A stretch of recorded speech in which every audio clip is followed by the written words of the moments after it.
Hello everyone, online class में आपका फिर से स्वागत है। आज हम 7th क्लास का चैप्टर नंबर 7 वाणिज्य गणित कर रहे हैं। इसका पिछले कुछ वीडियोस में मैंने इसके एक्सरसाइज 7 चैप्टर के करा दिए हैं। 7E चैप्टर जो हम कर रहे थे आधा हम कर चुके हैं। आज उसके आगे के क्वेश्चन को करते हैं। तो 7E में जो हमारा टॉपिक था वो था साधारण ब्याज। ठीक है, अब साधारण ब्याज के साथ साथ उसी चैप्टर में उसी एक्सरसाइज के अंदर एक और टॉपिक आता है जिसे कहते हैं बट्टा। बट्टा यानी कि डिस्काउंट,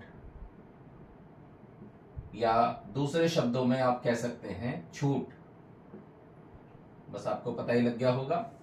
जैसे हम किसी दुकान पे जाते हैं और कोई सामान हमें पसंद आता है, हम उसका प्रिंट देखते हैं, मान लो उस पर 100 रुपये लिखा हुआ है। हम पूछते हैं भाई इसमें कुछ छूट मिल जाएगी? उसने कहा जी हाँ जी 10% आपको इसमें छूट मिल जाएगी। तो 100 रुपये का 10% मतलब 10 रुपये। तो 10 रुपये हम उसे लेस कर देते हैं और 90 रुपये का वो सामान हम ले आते हैं। ठीक है, तो इसमें क्या क्या होगा वो लिखवाता हूं। सबसे पहले अंकित मूल्य, एक शब्द आता है अंकित मूल्य। तो ये अंकित मूल्य का क्या मतलब होता है? अंकित मूल्य का मतलब होता है उस वस्तु पर लिखा हुआ मूल्य। लिखा हुआ मूल्य यानी आप कोई सामान खरीदने जा रहे हैं तो प्रिंट उस पर डाला हुआ है, मान लो 2000 रुपए, तो वो उसका अंकित मूल्य हो गया। ठीक है, फिर उसके बाद आता है बट्टा यानी कि छूट। प्रतिशत में होता है ये। वो कह देगा 10% छूट है, 20% छूट है, 20% लेस कर देंगे। ठीक है, और जिस रेट पे आप उसे खरीद के लाते हो उसे कहते हैं विक्रय मूल्य।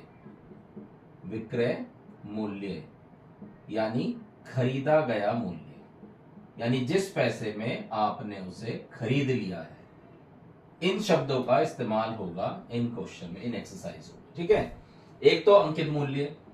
अंकित मूल्य यानी कि जो रेट उस पर डला होगा, जो उस पर लिखा होगा रेट, या जो दुकानदार हमें बताएगा।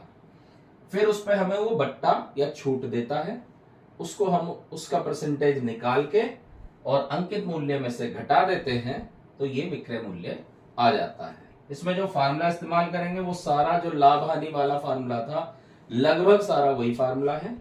बस केवल एक फार्मूला इसमें अलग लगता है कि अगर आप छूट या बट्टा निकाल रहे हैं तो ये बराबर हो जाएगा अंकित मूल्य माइनस विक्रय मूल्य। यानी छूट कैसे निकलता है? जो रेट उस पर डला हुआ है और जितना आप उससे खरीद के ला रहे हैं। मान लो उस पर डला हुआ था 200 रुपए, ठीक है, आप उसे खरीद के ला रहे हैं 170 रुपए का, तो आपको कितनी छूट मिल रही है? 30 रुपए की। ठीक है, वो छूट या बट्टा होता है। क्वेश्चन करेंगे तो उससे और क्लियर हो जाएगा। इस एक्सरसाइज में 7 में 10 तक के सवाल साधारण ब्याज के थे, वो हमने कर लिए। अब सवाल नंबर 11 से शुरू करते हैं। एक वस्तु का अंकित मूल्य 500 रुपए है। अंकित मूल्य बराबर है 500 रुपए। इस पर वो हमें बट्टा दे रहा है। बट्टा कितना है? 10%।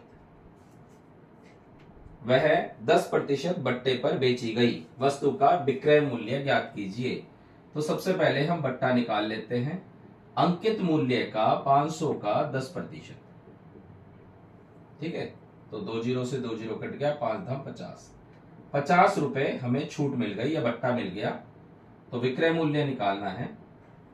तो विक्रय मूल्य बराबर हो जाएगा, मैंने आपको बताया था, अंकित मूल्य में से छूट, अंकित मूल्य माइनस विक्रय मूल्य। इसको उल्टा कर दें, छूट को उधर ले जाएं, विक्रय मूल्य को इधर ले आए, तो विक्रय मूल्य बराबर अंकित मूल्य माइनस छूट, यानी कि 450 रुपए का वो बेचा जाएगा। क्लियर? तो चाहो तो ये वाला फार्मूला भी लिख दो। विक्रय मूल्य बराबर अंकित मूल्य माइनस बट्टा। ठीक है, तो नेक्स्ट क्वेश्चन लेते हैं, क्वेश्चन नंबर 12। एक घड़ी का विक्रय मूल्य 420 रुपए है। विक्रय मूल्य बराबर 420 रुपए। इस पर बट्टा है 25%। बट्टा बराबर 25%। बट्टे की राशि हो गई। हमसे क्या पूछा है? हमसे पूछा है अंकित मूल्य। अंकित मूल्य, ये बिल्कुल वैसा ही सवाल है जैसे हमने इसमें पढ़ा था। हमने पढ़ा था लाभ हानि वाले में। ये विक्रय मूल्य, जैसे उसमें विक्रय मूल्य दिया हुआ था, ये बट्टा या छूट या हानि कह लो इसे, और अंकित मूल्य यानी क्रय मूल्य। तो अगर कहीं विक्रय मूल्य दिया हो और क्रय मूल्य निकालना हो तो हम फार्मूला इस्तेमाल करते हैं, याद करो, क्रय मूल्य बराबर विक्रय मूल्य गुणा 100 बटे 100 माइनस हानि। ऐसे ही अंकित मूल्य अगर निकालना हो और आपके विक्रय मूल्य दिया हुआ है तो फार्मूला हो जाएगा विक्रय मूल्य गुणा 100 बटे 100 माइनस बट्टा। ठीक है, तो कैलकुलेशन कर लेते हैं। विक्रय मूल्य कितना है? विक्रय मूल्य है 420 गुणा 100 बटे 100 माइनस बट्टा। बट्टा कितना है? 25। तो ये हो जाएगा 420 गुणा 100 बटे 75। 25 से कट जाएगा, 25 से 75, 25 चौका 100, 3 से काट दो इसे, 3 एकम 3, 3 चौक 12, यानी 140 गुणा 4 तो 560 रुपए आंसर है। ठीक है, बस ऐसे ही आसान सवाल है, भारी नहीं है। आप अगर फार्मूला याद कर लें और क्रमवार क्वेश्चन को देखते रहें, ढंग से समझते रहें तो कोई दिक्कत नहीं होगी। जैसे हम कर रहे हैं 13वां सवाल। अंकित मूल्य दिया हुआ है 830 रुपए। इसमें 20% बट्टा है। बट्टा दिया हुआ है 20%। विक्रय मूल्य पूछा है, तो पहले सवाल की तरह हो जाएगा। सबसे पहले बट्टे की राशि निकाल लो। बट्टे की राशि या बट्टा, कितना छूट मिल रहा है? 830 का 20% छूट दिया जा रहा है। 2 जीरो से 2 जीरो कट गई, 2 तिया 6, 2 अट्ठे 16, 166 रुपए आ गया बट्टा। तो विक्रय मूल्य कितना हो जाएगा? विक्रय मूल्य बराबर हम अंकित मूल्य में से घटा देंगे बट्टे की राशि या छूट की राशि। तो 10 में से 6 घटाओगे 4 बचेगा, फिर 12 में से 6 घटाओगे 6 बचेगा, 7 में से 1 घटा दोगे 6 बच जाएगा। 664 रुपए। 6 और 4 10 0 1, 6 6 12 13 3 1, 6 1 7 1 8। ये आ गया आंसर। नेक्स्ट क्वेश्चन पे चलते हैं, क्वेश्चन नंबर 14। क्या कह रहा है? एक पुस्तक का अंकित मूल्य 75 रुपए है। अंकित मूल्य बराबर 75 रुपए।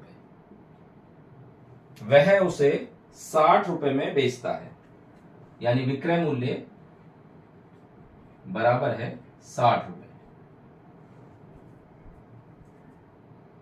वह कितने प्रतिशत की छूट प्रदान करता है? यानी बट्टे की प्रतिशतता पूछी है। तो सबसे पहले तो बट्टा निकाल लेते हैं। बट्टा कितना दिया उसने, छूट कितनी दी? तो 75 में से अंकित मूल्य में से विक्रय मूल्य घटा देंगे, 15 रुपए की छूट मिली है उसे। ठीक है, और हम निकाल रहे हैं क्या? बट्टे का प्रतिशत। बट्टे का प्रतिशत, जैसे हम लाभ प्रतिशत निकालते थे ना, या हानि प्रतिशत निकालते थे, बिल्कुल वही फार्मूला इस्तेमाल करेंगे। बट्टा गुणा, जैसे लाभ प्रतिशत निकालते थे, लाभ गुणा 100 बटे क्रय मूल्य, वैसे बट्टा गुणा 100 बटे अंकित मूल्य। यहां क्रय मूल्य की जगह अंकित मूल्य है। तो बस बट्टा की कितना है? 15 रुपए गुणा 100 बटे अंकित मूल्य कितना? 75। 15 पंजे 75, 5 से काट देंगे 20, तो ये आ जाएगा 20%। इसके बाद चलते हैं क्वेश्चन नंबर 15 पे। Question number 15। 500 रुपए अंकित मूल्य है। अंकित मूल्य बराबर है 500 रुपए। बिल्कुल ऐसा ही सवाल है। विक्रय मूल्य है 450 रुपए बट्टा या छूट कितना है, 500 में से आप 450 घटा देंगे तो 50 रुपए आ जाएगा, और बट्टा प्रतिशत निकालना है तो बट्टे की राशि कितनी, 50 गुणा 100 बटे अंकित मूल्य यानी कि 500।